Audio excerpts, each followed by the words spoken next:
Now we are going to talk about what precession does to sunrise location and sunset location. We're going to show you a precession that happens over 500,000 years, maybe a couple of thousand years. The whole cylinder is 360 degrees. We're going to do something like 20 degrees. So about 1,000 years, let's say, right? 1,500 years. Let's take a look at what happens when this happens. Now, the moon's orbit is, with respect to the ecliptic, it's not going to change. Moon's going pretty fast, but it's just, we're going to show it in one position. The orbit's not changing. That's the meaning of it. Now we've got the solstice line, which is yellow ochre line that's pointing to the sun. So we are on the winter solstice, December 21st, 22nd, in the middle of it. The green line that is perpendicular to the rectangle inside the celestial cylinder, passing through the Earth's center. The perpendicular line is the equinox line. That's the green line. We're going to use that quite a bit. So that's what it is right now. We're in this position, right? Now, as I make the precession change, notice the changes that happens. Now the plane changed. The rectangle rotated about the central axis, where we will never point to, right? The axis of the cylinder. Now what happens is the equinox changed. So I'll go back and forth and you'll see the difference.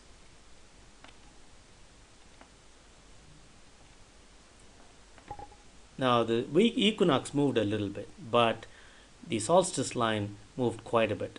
I'll show you the next one. Now here you've got both the before after picture, what we have now and what we have when we have precessed about 1,000 years. Now the equinox line is moved about 10 degrees, say, and then the solstice line is also moved. Seems like a lot more.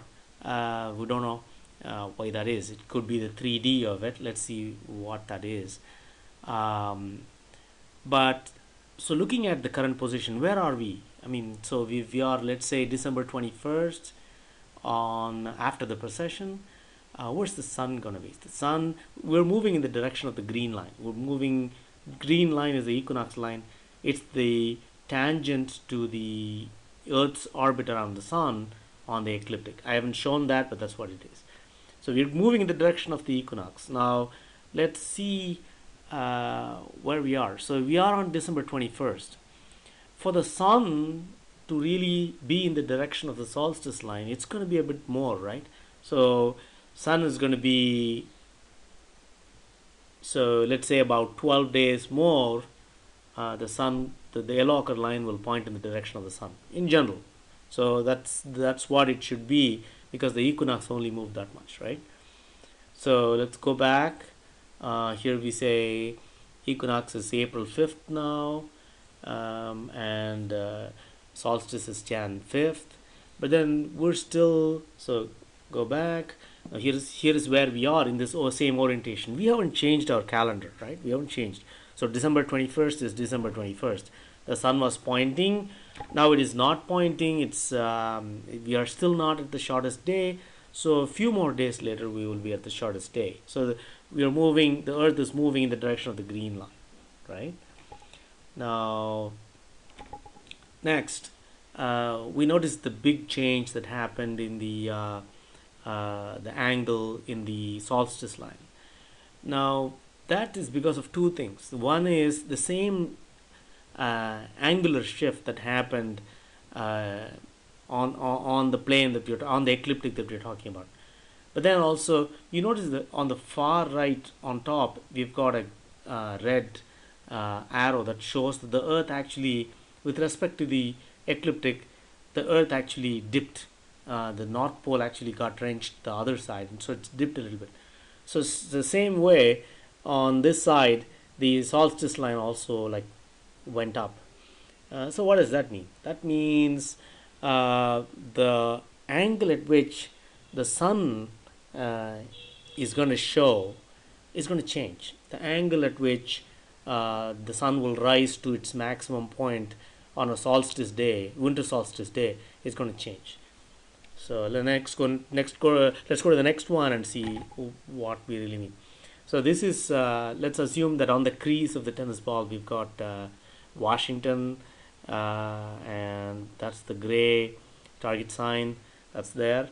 Now the line that passes from the center of the earth through Washington, what's the angle of that as I go to the next one when the shift happens?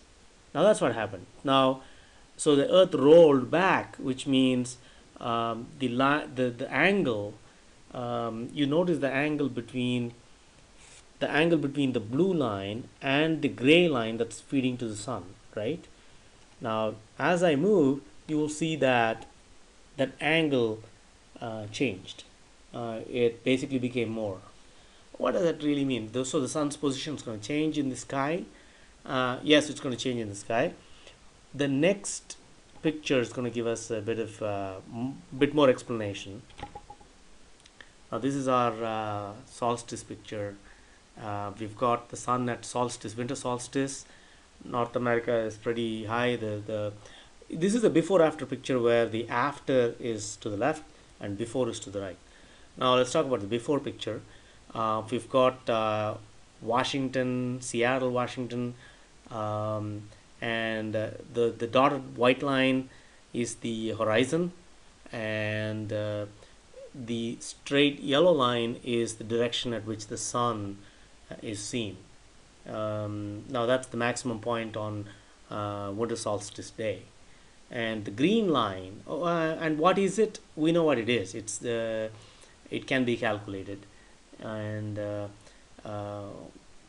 so if you notice, I mean, depending on the latitude of Seattle, which is 44, we can make the calculation. I've done it in the previous video. You can go over it. This is winter solstice day, so the green line on top is actually the Tropic of Cancer that's touching the ecliptic on the other side, the side of the moon. You see it touching the yellow ochre line there, and so the angle, that's the angle, right? Now what happens when the precession has happened? Forget about the angular shift. We're only talking about the direction of the sun. So when the shift happens, you notice that Washington, the angle between the dotted line on the left picture, the after picture, and the line going to the sun, it has changed considerably. See, I've put the sun here to show you in general whether the sun is in the left or the right, but the sun is very far. So these two yellow lines are actually parallel lines. I mean, you're looking at the sun from very far. So the only thing that plays with you is your own latitude, and that's it. So if you notice, we've dropped by about 10 degrees. And similarly with the moon, if you notice the moon, you've got the yellow dotted line, and that was your if you are looking at, if you're standing on the Tropic of Cancer, let's say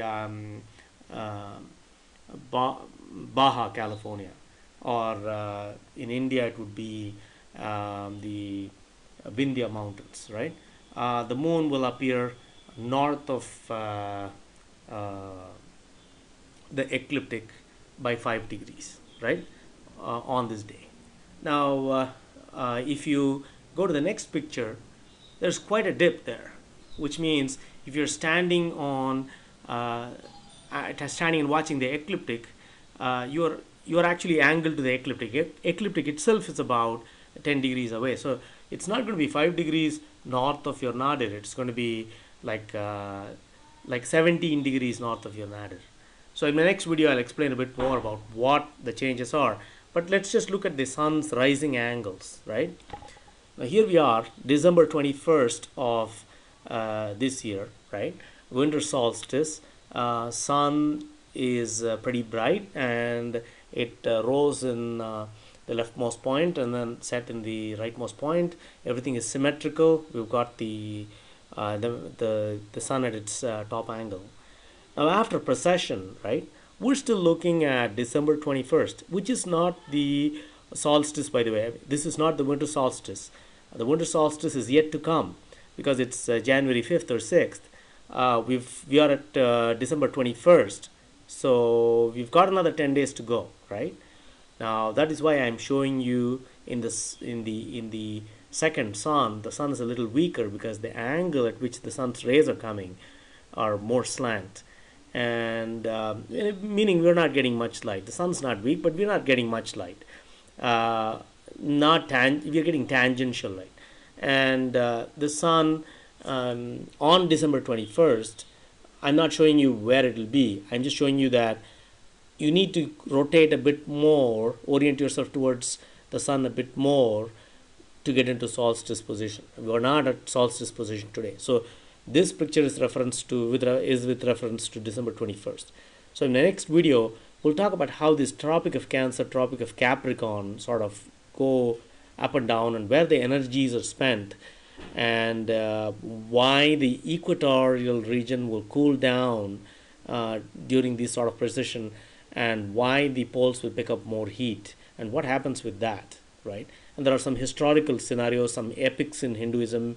I mean, in Vedic system, they've got a lot of epics that describe this, and that's our evidence, so to say. And we will go over that in the next part of this video.